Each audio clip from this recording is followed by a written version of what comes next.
Hello everyone, मेरे इस बेहतरीन से प्लेटफॉर्म में आपका वेलकम करता हूँ। मेरा नाम है आर के Madhav, physics educator, chemistry educator और बायोलॉजी, तीनों सब्जेक्ट यहाँ पे आपको पढ़ने को मिलती है।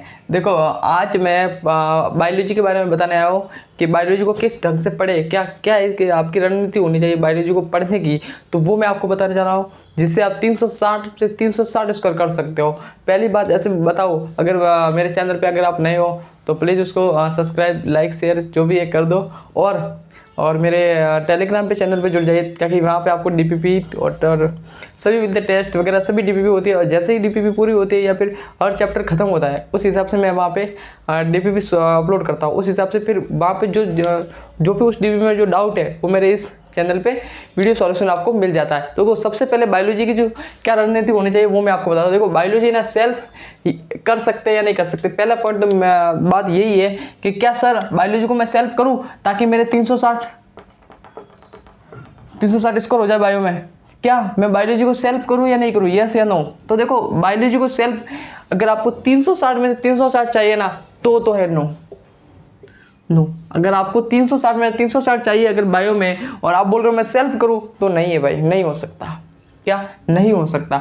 और यदि आप बोल रहे हो कि नहीं सर बायोलॉजी मैंने ना 1-2 साल मैंने कोचिंग इंस्टीट्यूट में पढ़ी थी और अभी मैं वापस में ड्रॉपर हूँ, जो भी हो, मैंने एक बार अच्छे तरह से पढ़ रखा है, एनसीईआरटी को पढ़ रखा है, जो भी कर रखा है, और भी मैं अपना टाइम वेस्ट नहीं करना चाहता, और मैं बायोलॉजी को सर ठीक ठाक नंबर लाना चाहता हूँ, मतलब मैंने सिलेक्शन के जितने लाने चाहता हूँ, 320 हो गए, इतने मेरे को अगर लाने हैं, और मतलब मैंने एक बार पढ़ी हुई है एनसीईआरटी वगैरह को, और क्लास मेरे कंसेप्ट क्लियर है, मेरे को सिर्फ एनसीईआरटी का रिवीजन करना है। क्या 1 साल के अंदर में हो जाएगा? तो मेरा है यस, तुम कर सकता है, कर सकते हो। तो लेकिन फ्रेशर है, जो भी है फ्रेशर है, वो बोल रहा है कि मेरे को इतने अच्छे नंबर लाने, इतने भी लाने हैं ना फ्रेशर को, तो आपको एक बार तो बायोलॉजी टीचर से पढ़नी होगी। तो आपको इतना मानता हूँ कि वो आप पे डिपेंड करता है कि आप किस पोजीशन पे हो, क्योंकि मुझे आपकी पोजीशन पता नहीं है। तो अपने हिसाब से आप देख लो कि मैं बायोलॉजी में कहाँ लाइक कर रहा हूँ, ठीक है? तो वहाँ पर आप देख लो।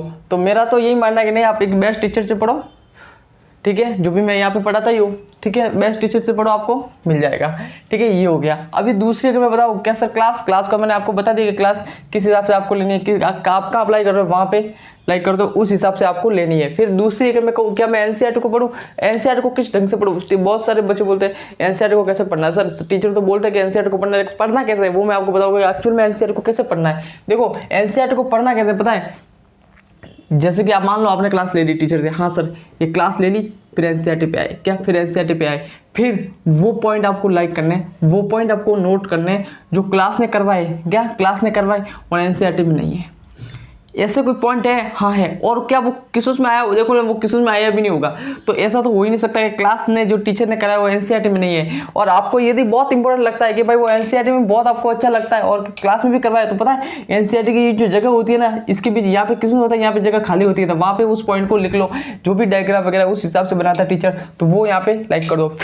फिर क्या करना है पता है? टॉपिक वाइज एक टॉपिक पकड़ना। आपने एनसीईआरटी को 2-3 बार पढ़, देखो मल्टीपल रिवीजन करना है। क्या मल्टीपल एनसीईआरटी का रिवीजन करना है। और एक बार एनसीईआरटी आपने पढ़ ली, जैसे कि मैंने कोई भी टॉपिक पकड़ लिया, उसको मैंने अच्छी तरह से पढ़ लिया, उसको रिकॉल करने की कोशिश करनी है। क्या करना है? रिकॉल करना, अपने दिमाग में से रिकॉल करना कि अच्छा इस टॉपिक से ये एक क्वेश्चन आया, अच्छा इस टॉपिक से इस टॉपिक ये कहना चाह रहा है, ये टॉपिक ये कहना चाह रहा है, ये कहना चाह रहा है। जब ये है ना हर चैप्टर से करने लग जाओ ना, मैं आपको गारंटी कर सकता हूँ ये रिकॉल की, मतलब ये रिकॉल वाली स्ट्रेटजी इतनी अच्छी है, ये रणनीति इतनी अच्छी है, आपको बहुत नंबर दिलाएगी। रिकॉल करना यार, इस टॉपिक में क्या दे रखा है, अच्छा इस टॉपिक में ये दे रखा है, अच्छा ये, उस हिसाब से आप रिकॉल करोगे ना दिमाग को, तो दिमाग ऑटोमेटिक काम करने लग जाएगा यार, ऑटोमेटिकली काम करने लग जाएगा। और ये एनसीईआरटी को जितनी बार पढ़ो ना उतनी बार कम है। क्या एनसीईआरटी को कितनी बार पढ़ना उतनी बार कम है। एनसीईआरटी को पढ़ते जाओ पढ़ते जाओ। पढ़ना कैसे वो मैं आपको बताता हूँ। पढ़ना कैसे, मान लो मेरी ये एनसीईआरटी है, ठीक है? यहाँ पे मेरे को एनसीईआरटी है, ठीक है? और दिख रहा है ना यहाँ पे, हाँ मान लो मेरी एनसीईआरटी है, यहाँ पे कोई लाइन लिखी हुई है, ठीक है? लाइन लिखी हुई है। अब मुझे इस लाइन को इंपॉर्टेंट, एक बार तो मेरे को ऐसे ही पढ़ना है, क्या सिंपल ही पढ़ना है। एक क्लास ले ली, हाँ सर क्लास ले ली, जो इंपॉर्टेंट पॉइंट है वो मैंने साइड में लिख ली, यहाँ पे जगह होती है वो साइड में लिखी। फिर जो भी इंपॉर्टेंट लाइन है एक बार आपने ऐसे पढ़ ली, फिर जो इंपॉर्टेंट लाइन उसको अंडरलाइन कर दो, अंडरलाइन किया, फिर ये भी है तो इसको भी किया, इसको भी किया। फिर दूसरी बार पढ़ोगे ना तो इस पर ज़्यादा फोकस करना है, इसको करना है, इसको करना है। क्या फिर आपको आना है पीवाईक्यू या एमसीक्यू पे जंप किससे करना है, जंप किसको करना है आपको, पीवाईक्यू या एमसीक्यू पे जंप करना है। फिर जो पीवाईक्यू यहाँ पे मिले आपको, क्या वो एनसीईआरटी से डायरेक्ट पूछे, ये दिमाग लगाना है। क्या जो MCQ या PYQ थे क्या वो NCERT से डायरेक्ट है? तो डायरेक्ट है तो कैसे NCERT में क्वेश्चन बना देता है? आप ये सोचो कि NCERT एक लाइन को इस MCQ ने कैसे बनाया था। सोच रहे हो मेरी बात? आप NCERT को पढ़ा, ठीक है, अच्छी तरह से पढ़ा, जो इंपॉर्टेंट पॉइंट अंडरलाइन कर दिया, जो भी कर दिया आपने, मार्क वगैरह कर दिए, फिर आप PYQ जंप करोगे ना, तब आपको ना यहाँ से इधर आना है। कैसे आओगे? आपको यहाँ से इधर आने के लिए आपको ये दिमाग में सोचना है कि अच्छा ये जो PYQ है वो NCERT से आया। हाँ सर, ये जो PYQ है वो NCERT से आया कैसे? इसमें कैसी लाइन दी हुई है और PYQ में कैसी दी हुई है, समझ रहे हो? ये सोचो, ये बहुत ही इंपॉर्टेंट है जो आपके हर क्वेश्चन को कर रहेगा। फिर जब आप NCERT को पढ़ो ना, तो उन जो मतलब 3-4 चैप्टर आप पढ़ोगे ना, तो आपके दिमाग में आएगा अच्छा ऐसा NCERT में पढ़ दिया था, इसका PYQ ऐसे बना था, अच्छा इस लाइन का PYQ कैसे बन सकता है। सोचो, आपको PYQ करने की जरूरत भी नहीं पड़ रही है, आपको करना है क्या 150 से 200 किसी हर चैप्टर से करने। लेकिन आप ऐसा सोचोगे कि नहीं यार इस किसी ऐसे बनते ऐसे वैसे, यहाँ से 150 यहाँ से हो जाएंगे। अगर आप ये PYQ को अप्लाई यहाँ करोगे ना, तो 100 क्वेश्चन तो आप इधर से निकाल लोगे। और भाई साहब, जब बात ही खत्म हो जाए, जब NCERT से क्वेश्चन निकालना चलते हैं ना, क्या NCERT से क्वेश्चन निकालना सीख जाते हैं ना, तो बात ही खत्म हो जाती है। फिर NCERT बाइलो में कोई रोक नहीं सकता आपको, फिर बाइयो को फोड़ने से कोई रोक नहीं सकता। तो आपको ये अप्लाई करना है, ये मुझे लगता है बहुत इंपॉर्टेंट। आपको ये अप्लाई करना पड़ेगा और करना ही पड़ेगा। आपको उसे दिमाग चलाना है और PYQ करने और MCQ करने, इतना करना है आपको। 150 से 200 क्वेश्चन और इसमें 100 हो जाएंगे, मतलब 300 के आसपास आपको क्वेश्चन करने हैं अगर बाइलो में वो इतने पूरे में से पूरे चाहिए तो। और सर NCERT देखो, हमेशा से बोलता है NCERT को जितना पढ़ना उतना कम है। और हर एक NCERT से 3-3, 4-4 क्वेश्चन निकलते हैं, हर एक NCERT से क्वेश्चन निकलते हैं। ये आपको ध्यान रखना पड़ेगा, ठीक है ना। तो चलो फिर आपको क्वेश्चन कैसे करना है। देखो SSN रीजन के क्वेश्चन भी आते हैं, 2020 में आए थे। तो बहुत सारे SSN रीजन को आपको छोड़ने नहीं है, आपको करने हैं। SSN रीजन के क्वेश्चन आपको करने हैं, SSN रीजन के क्वेश्चन करने हैं, ठीक है ना। तो ये है SSN रीजन। फिर टॉपिक वाइज क्वेश्चन भी आप देख लो, क्या मतलब आप अगर टॉपिक वाइज क्वेश्चन देखना चाहते हो टॉपिक वाइज क्वेश्चन देख लो, क्या टॉपिक वाइज क्वेश्चन देख लो। और दूसरी बहुत इंपॉर्टेंट बात है, बहुत इंपॉर्टेंट बात है, देखो कभी भी है ना क्वेश्चन आता है, देखो इसको मिटा दो, दूसरी बात बता दो, ठीक है। अगर देखो कभी भी कोई क्वेश्चन आता है ना, जैसे आपके पास कोई क्वेश्चन आया है, यहाँ पे डायग्राम आया, अब डायग्राम के साथ अप्लाई कैसे करना है।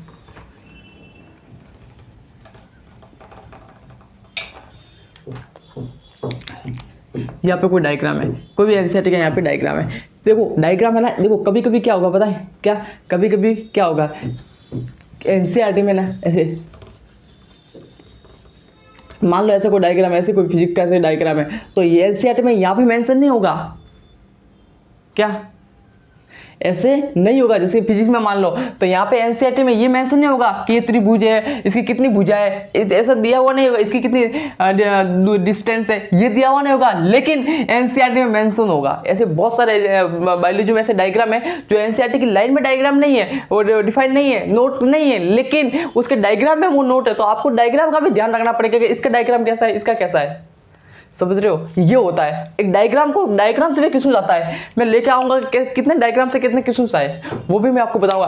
कोई भी क्वेश्चन, कोई भी डायग्राम हो, आपको ऐसे आपको उसमें मेंशन नहीं होगा, क्या लाइन में मेंशन नहीं होगा, लेकिन उस डायग्राम में मेंशन होगा, तो वो क्वेश्चन है डायग्राम से उठा लेगा, वो क्वेश्चन डायग्राम से उठा लेगा। फिर आप सोचोगे कि नहीं यार ये तो डायग्राम है, NCERT में तो मेंशन नहीं देता, आपने कैसे डेल दिया। तो भाई NCERT तो बोल देगा कि मैंने तो डायग्राम दे दिया था पूरा, और क्या करें। तो आपको ये ध्यान रखना है कि डायग्राम को कैसे करना है। और भाई साहब, और मैं तो एक ही बात बोलता हूँ, NCERT को बस अपना भगवान बना लो। NCERT को क्या बना लो, भगवान।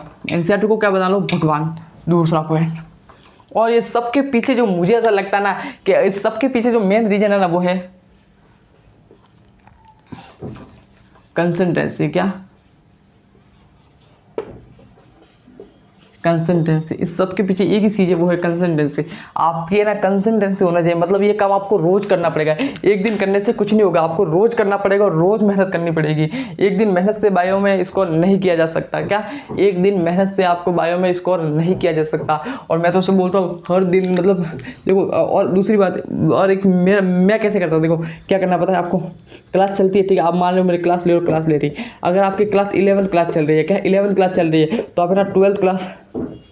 ट्वेल्थ क्लास है ना, उसके साथ साथ अपने खुद से एनसीईआरटी के चैप्टर पढ़ना शुरू कर दो। क्लास चल रही है उस पर फोकस करो, मैंने बोला क्लास में फोकस नहीं करो, एनसीईआरटी के ऊपर, क्लास के ऊपर फोकस करो आप, लेकिन उसके साथ आपने ना ट्वेल्थ की एनसीईआरटी पे फोकस करना शुरू कर दो, पढ़ना शुरू कर दो। दिन के मतलब 5-6 पन्ने पढ़ने शुरू कर दो। क्यों? पेज पढ़ना शुरू कर दो। क्यों? क्योंकि है ना, जैसे आपकी 11th हो जाएंगे ना, वैसे आपकी 12th है ना, अगर आप खुद ने स्टार्ट कर दें तो 50% 12th हो जाएगी। कैसे? पूरा तो हो जाएगा 15-20 चैप्टर जो भी होंगे 17-18, लेकिन वो पूरा तो हो जाएंगे, लेकिन वो 50% हो गए, क्योंकि आपने खुद ने पढ़ी हुई है। फिर जो टीचर आएगा ना, टीचर यहाँ पे पढ़ाना स्टार्ट कर देगा, 12th पे आ जाएगा टीचर, तब आपकी ना 11th कंप्लीट हो जाएगी। जब 12th आएगा ना, तो आप इसको साथ साथ पढ़ना है, इसको साथ साथ पढ़ना है। मतलब आपके ना बायोलॉजी, मतलब अगर आप 12th मंथ की होगी ना बायोलॉजी, 12th मंथ का जो कोर्स होगा ना, 1 साल का कोर्स होगा ना, वो आपके 6 महीनों में हो जाएगा, आपके हाफ ईयर में हो जाएगा, आपके हाफ ईयर में पूरा कोर्स हो जाएगा बायोलॉजी का। और भाई और क्या चाहिए जब ये कोर्स हाफ ईयर में होता है, और आपको चाहिए क्या जब एक 1 ईयर का कोर्स हाफ ईयर में हो जाता है। तो आपको ये बायोलॉजी में ध्यान रखना है, और बायोलॉजी को लाइन से लाइन पढ़ना। देखो, पढ़ना नहीं है, समझना है। मैं हमेशा से बोलता हूँ, बायोलॉजी को पढ़ना नहीं है, समझना है, अच्छी तरह से समझना है। ऐसे नहीं कि अप्लाई कर दिया और ठोक दिया, नहीं, आपको अच्छी तरह से समझना है कि बायोलॉजी क्या कह रहा है, क्या कह रहा है।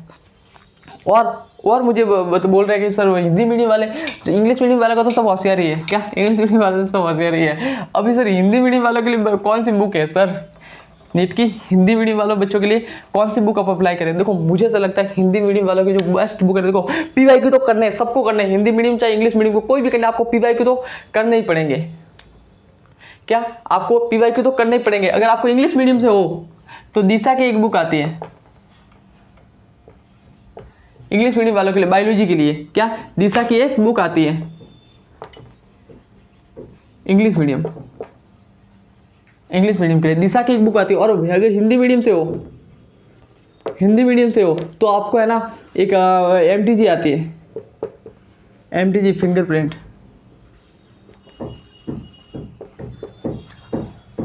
आपको MTG फिंगरप्रिंट से एक बुक आती है, वो आपको अप्लाई करनी है। और अच्छे क्वेश्चन उसमें दे रखे हैं। क्या? अच्छे क्वेश्चन दे रखे हैं, तो आपको ये बुक पढ़नी है। और बस कुछ नहीं करना है, ये करना है आपको। अगर इतना काम कर लिया ना, तो आप, मुझे नहीं लगता कि आप बायोलॉजी में स्कोर नहीं कर पाओगे। 100% कर पाओगे भाई, आप 100% बायोलॉजी में स्कोर कर पाओगे। आप सिर्फ इतना कर लो, क्वेश्चन लगा दो, MCQ कर लो, और consistency is the most point यार इन सक्सेस। आपकी जो रेगुलरिटी है वो आपको बहुत ही अच्छी तरह से होना है। रेगुलर आपको वो काम करते रहना चाहिए। क्या? रेगुलर अपने आप पे काम करते रहो, और सोचो कि मुझे कहाँ जाना है और कैसे जाऊँगा वहाँ पे। बस अपने दिमाग में एक लगाओ कि मुझे वहाँ जाना है और मैं कैसे जाऊँगा, बस बाकी सब बकवास है। तो थैंक यू सो मच मेरे बेहतरीन से प्लेटफॉर्म को आने के लिए। और मेरे चैनल पे अगर नए हो तो सब्सक्राइब शेयर जरूर कीजिए। Thank you so much.